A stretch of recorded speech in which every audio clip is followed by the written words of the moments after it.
Welcome to the Joy Lab podcast, where we help you uncover and foster your most joyful self. Your hosts, Dr. Henry Emmons and Dr. Amy Prasek, bring you the ideal mix of soulful and scientifically sound tools to spark your joy, even when it feels dark. When you're ready to experiment with more joy, combine this podcast with the full Joy Lab program over at joylab.coach. Hello, I'm Henry Emmons, and welcome to Joy Lab. And I'm Amy Prasek. So today we are talking about resilience. It's our element of joy for this month. And we're digging into another habit. I think you can call it that. But a habit that can deplete us, that can pull us away from our natural state of resilience. And that habit is busyness. Everybody's like, oh, getting tight. Busyness. It's sort of the state of our society. And we talked about busyness in our element of joy equanimity last month. Henry, you called it do too much-ism, I think. Did which I love. So we're actually going to go deeper, I think, more of this mindset of busyness. And even more specifically, something that researchers sometimes call time poverty.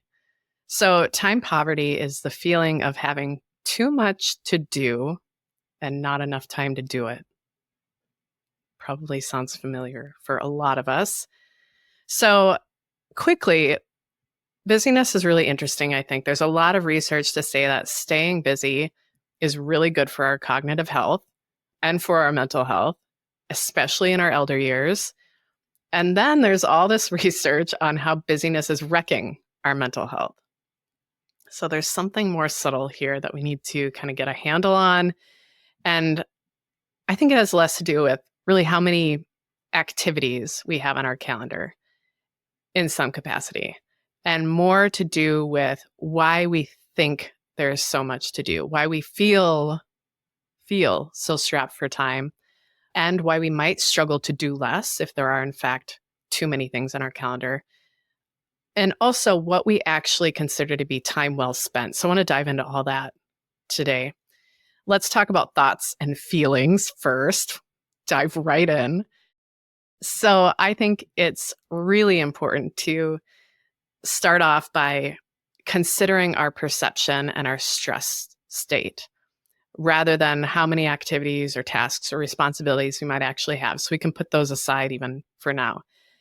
And that's because when we are in a chronic state of stress, then we will always be short on time. It is a story of our nervous system. With too much stress and without release, we kind of get amped up and burned out at the same time. It's like the worst combination with that chronic state of stress. There is just no way to think that you have a leisurely amount of time to finish anything, to accomplish what you want. Your brain just can't go there. Henry, you talk about adrenal fatigue in a really interesting way. And I think it relates here to how our sense of time can get hijacked. If that makes sense, do you want to get into that a bit? Sure. But let me come back to that in a minute or two, because something that you said just brought up a memory of a quote that I recently heard again. I've heard it before, and I think a lot of folks are familiar with this quote from Annie Dillard, a writer, Annie Dillard. So I think it fits with what you're talking about, Amy. So here's the quote, as best I remember it. How we spend our days is, of course, how we spend our lives. What we do with this hour and that one is what we are doing.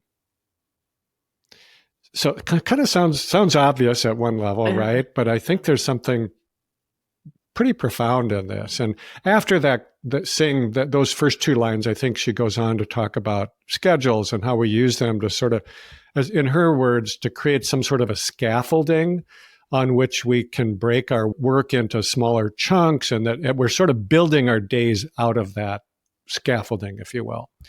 But what strikes me about this quote is, number one, it just feels true to me. I bet it does to a lot of people. How we spend our days is, of course, how we spend our lives. And maybe it's that that resonance of truth that makes it such a well-known quote. It also feels important to me, not just true, but important. And so when I just recently heard it, somebody read it aloud at a contemplative service I was at, my ears just perked up and I thought, okay, listen up. This is important. And to me, it says that our lives are built brick by brick, board by board. So the stuff I fill my days with is not just random, meaningless busyness. It might seem that way at times, but it actually becomes my life. So if I go through my days overly busy and stressed, my life becomes overly busy and stressed. I know it just sounds so logical, so common sense, but I know for me, when I get overly busy and stressed, I am not thinking about it this clearly. Probably because in that moment, I am not very conscious. I'm basically on autopilot. So I think that might give us a clue how to break out of this pattern, to raise our awareness. And I think we'll get back to that later. So let me now pivot back to adrenal fatigue. Yeah. The adrenal fatigue is a term I think you'll find mostly in the holistic health or wellness community. A lot of more Western medical doctors don't believe in it.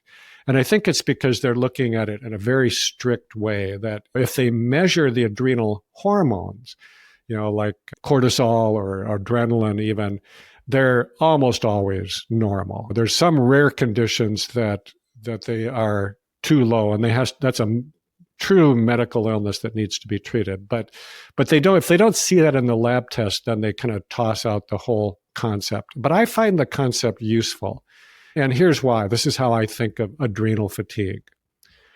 I think that we are designed for stress, really well designed to handle stress. The stress response has got to be one of the strongest, most universal aspects of our physiology. But our bodies are made to respond well to short-term stress, not long-term.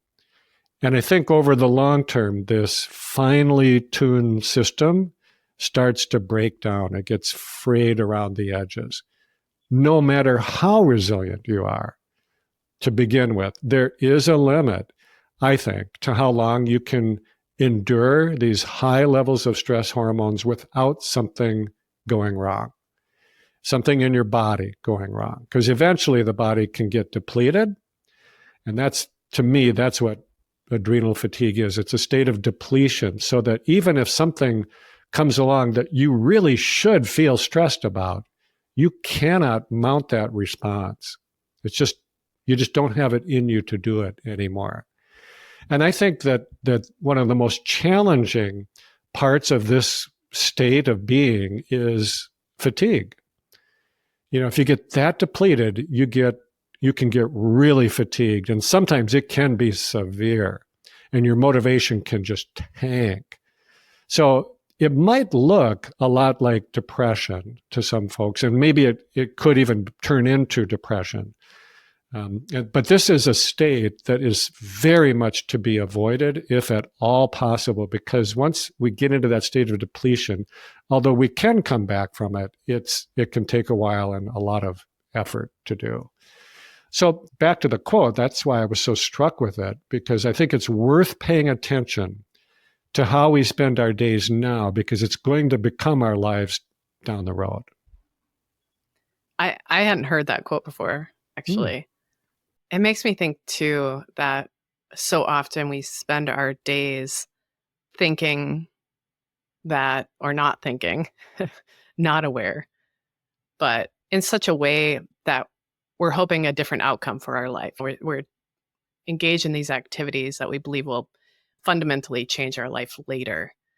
And I love this, to think about, no, those bricks you're laying are your life. Obviously, we are laying that foundation. You can't separate those two things. So we have to wake up for it. I love this. That's something we do a lot here at Joy Lab, in the podcast, in the program. How can we actually wake up to our life? actually tap into what is good as well right now. So let's keep doing just that. I want to bring back this busyness word to talk about how we might resist giving ourselves more time to do things that give us joy, things that we enjoy. Why we might stick ourselves in this cycle of sort of feeling so busy all the time. And there are two reasons I want to highlight. The first is a cultural shift, and the second has to do with fears around our thoughts and emotions that might rise up when we stop moving around so much. So the cultural shift, I want to hit on that first.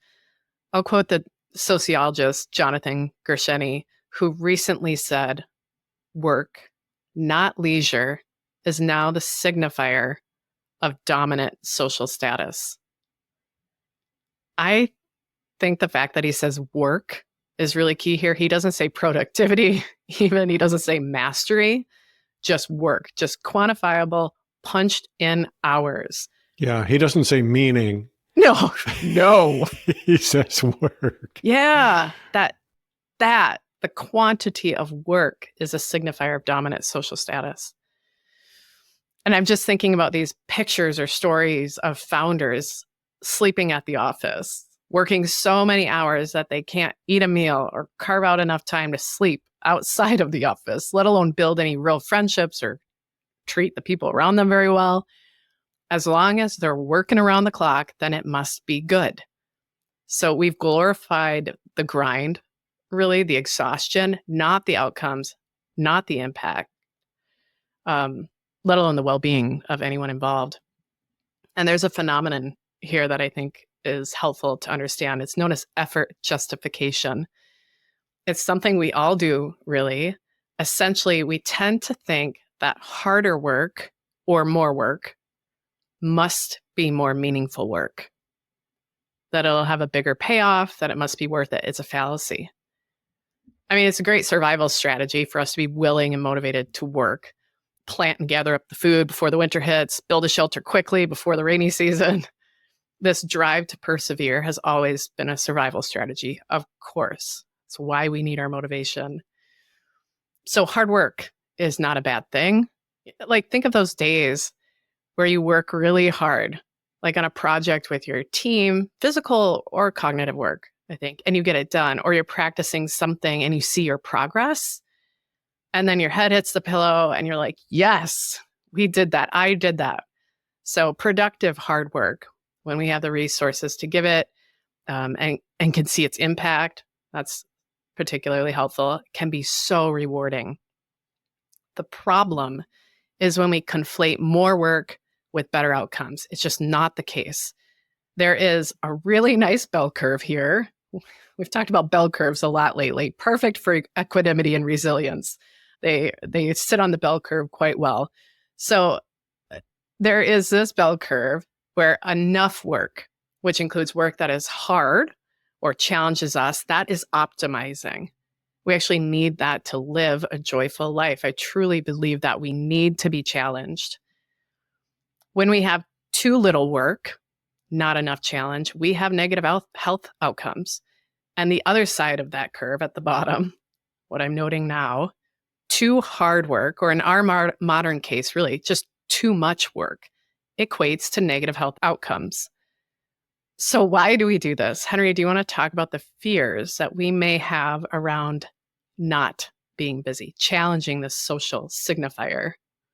Sure. But I also really want to reinforce what you said, Amy, about the bell curve of busyness, because I think it's that there is a window of busyness and there's also a window of stress that is the sweet spot. You know, it's the right place to be. And if we're below it or above it, we just don't feel as good.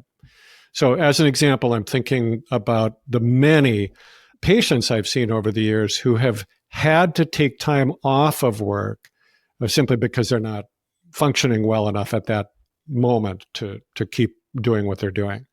And when it comes to that point, I often caution them ahead of time that even though they'll be relieved for a while of the the excess stress of work, that it's really important to sustain some kind of structure and some degree of activity, because going from way too much to way too little in one short period of time is not good for people's mood.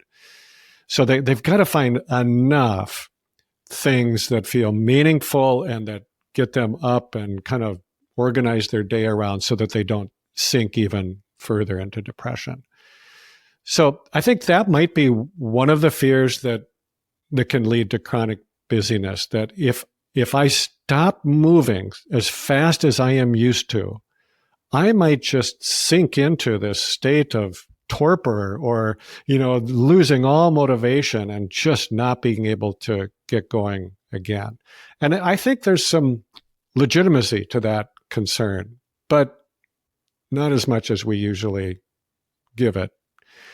To me, it's surprising how little it takes to provide sufficient structure. Literally, it can be just one or two things planned in a day that don't have to even take up that much time. That can be enough. But I think the more common pattern is just to stay busy, because if we stop, then another fear we have is that we will be overwhelmed by our emotions that we are running so fast to avoid. Yeah.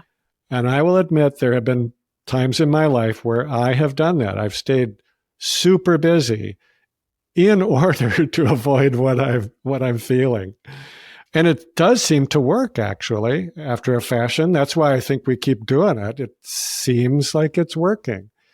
And it's surprising to me how long you can keep doing this just to keep your emotions at arm's length. But you can't do it forever. That's kind of the key, is you are just kicking the can down the road. You're not solving a thing by doing that. And I think if we just stop to think about it just for a moment, we would know that. But therein lies the problem. We don't stop to think. We don't become conscious of what we're doing. We just keep doing it with a really, really low level of awareness. Now, I will also admit that there are times that I do this consciously, on purpose, which I think is probably a little bit better than the unconscious, but honestly, it's still not a great long-term strategy. So the way out of this, I think, is to learn how to turn toward our emotions rather than avoiding them. And that's a bigger topic, maybe something we'll take up in another episode, but it is absolutely worth it to learn that skill no matter where one is in their lives. Yeah. Some folks ask me, I did my high school in Minnesota and I did my undergrad mainly in California. They asked me, why did you go to California? And my answer is because I was running away from my problems. I mean, wasn't to go to this great school or something. I literally spun a globe and landed on the central coast of California. Well, almost as far as you could go and still be in the... I know, I didn't need a passport. Continental U.S. And you know what, though? Well, who came with me on that trip? All those bad feelings. All those feelings that I was trying to run from. They are just as quick. Yeah, we should talk about this on another day. But I think what we're getting at here is the awareness, waking up to our life and to our resilience, not just those tough feelings we might need to move through, and releasing this grip on busyness as an unconscious habit that we may have adopted. And when we let go of that and see what we are doing, see what is, then we can choose. We can tap into our resilience and choose. Joy Lab program, folks, that's our see what is, accept what is, choose wisely formula that Henry walks us through in a few of our experiments. So it's coming in here as well. The last bit we want to get into has to do with what we consider to be time well spent. And I think this can be a missing link in a lot of cases. And this matters because when we include things in our day that we enjoy, then we will feel less time poverty and likely have better mental health and physical health outcomes. It's kind of that simple. But the challenge can be determining what time well spent means to you. How do you want to spend your time? What do you want to learn or experience in this life? Who are the people or creatures you want to connect with? Because that connection is uplifting and builds you up. And I think it is really common to actually not know those answers, but only we can answer those questions for ourselves. Only we know what is time well spent for us. So one way to inform those questions is to actually log how we spend our minutes throughout the day and how we feel during those activities, which can take some work, but I think it can be helpful. You can use pencil, paper, a time management app, however you want, but maybe do it for a full week or at least 3 days and note what you're doing and how you're feeling when you do it. I think what many of us will find, surprisingly, is that we have more time during the day than we thought we had, where we are choosing how to spend our time. And we're choosing things that we don't enjoy.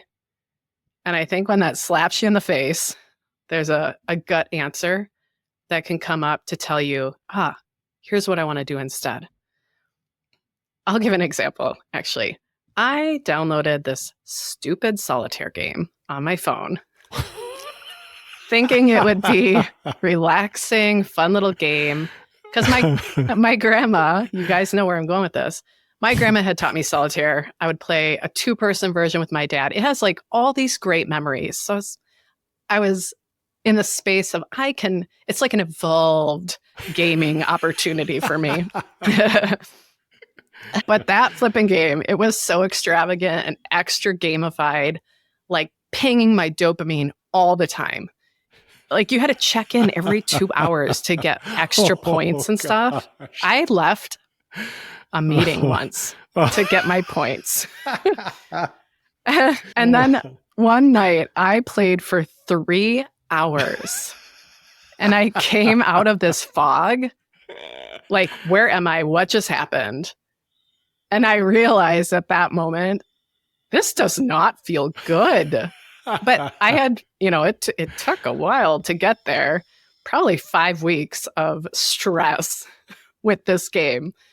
It just surprised me. I knew that moderating my time was not an option. I couldn't do it. I did not have the self-control. So I deleted it. And I told my husband, if you see me playing this, take my phone away. Legitimately. And I didn't want to delete it, but I knew it. I had this unhealthy relationship with it. It was definitely not serving me. So maybe you have something that obvious in your day, and it's not even that obvious. For 5 weeks, I was stressed with this stupid game. The fact that it stressed me out was surprising, but unconsciously, it was having negative impacts on me for quite a while. So, Amy, I have a friend who got tendonitis in her thumb from playing solitaire. Yeah, I think it's called like trigger finger. Yeah, and that's what finally got her to delete it. Right? Do we have to have physical diagnoses? Let's get there sooner. Before we sort of come out of a comatose state at night, under just completely confused as to what happened. We can do this sooner. So all that to say, we're waking up to this. We're seeing the bricks we're laying down. What bricks do we want to take away? That would be the solitaire game for me. And so maybe documenting those times can help you get there sooner than how long it took me to figure out this was a bad thing that needed to leave. And then you might decide, cool, what could I replace it with? I could play solitaire with a real life human. Or, Wait, is that still solitaire? No, there is a 2-person game. Okay. But my husband and I are like, let's start playing cards, or dominoes is another game. So, or puzzling. If there's some type of that you want to do, then put it in a way that nourishes you more. So, and I think the funny thing is that when we do that, when we have a healthy balance in how we spend our time, and we include activities that we like, we will actually feel like we have more time. It's that time poverty perspective. And we may not change any hours on the clock, right? Like we may be as busy as we were before with as many activities, but our perception changes. We can do it. If I did it, y'all can do it. Oh, geez. I'm still laughing about the solitaire. See, there's 3 too many of hours. us. Oh, yeah. I probably got tendinitis too. I get it. So I also love the suggestion of kind of logging, keeping track, raising our awareness about how the choices we make really impact us. Yeah. So I'm going to offer up a shortcut for that. Oh, yes, please. Because I think that this is something you can do in real time, like moment to moment. And I think it's kind of foolproof if we really just get a little bit of practice at this. And here's an added benefit to doing this. It is a way of practicing mindfulness. It's a way of exercising our mindfulness muscles. So here's my idea. Whatever you're doing, whoever you are with, just turn your attention for a moment, just for a second, to your midsection, your chest or your belly, and notice whether in that very moment you feel expanded or contracted. Or you might feel neutral. Okay, but it's one of those three things. This does not take any time. It only requires a subtle momentary shift in your focus. And try to do this without judging the state that you're in. Don't say to yourself, oh, this is good, I'm expansive, or this is bad, I feel constricted or flat. No, just notice it. And then if you'd like, start making different choices, choosing to spend your time doing things or being with people with whom you feel more expansive, and see then what happens to your life. I love that. We do this work. Henry and I we were talking about this before we went on. We don't just talk about this stuff. We live this stuff. And also, we screw up on this stuff. If I would have done that on day 4 of my solitaire situation, I would have realized that this is not great. So sometimes these things, you just get like another reminder. I can check back in. So if you're surprised by the things that maybe you were doing unconsciously, like Henry said, we don't need to judge it.